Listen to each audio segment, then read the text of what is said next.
Научени сме на учтивост, но не и да бъдем истински. Откакто си щупих крака, телефонът звъни, добре ли си, имаш ли нужда от нещо? Ако имаш, звъни. И аз осъзнах нещо.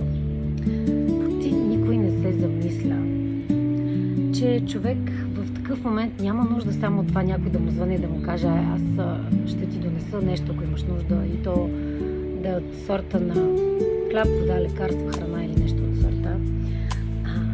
Имаме нужда от присъствие. Това е много ценно. Приятно да чуеш звънеца и някой отсреща да ти каже: дойдох просто да те видя, дойдох да си прекарам времето с теб. Защото когато не можеш да се движиш, най-тежкото не е обездвижването, а това, че няма с кого да си прекараш времето. Каквото и да правиш, все има момент, в който ти дотяга ежедневието. Истинската грижа не чака покана. Няма нужда да звъниш на някой нещо да ти донесе. Истинската грижа сама намира пътя.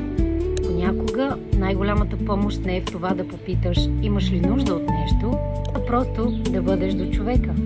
Може би всички имаме нужда да се научим на това. Не само да питаме, а и да присъстваме.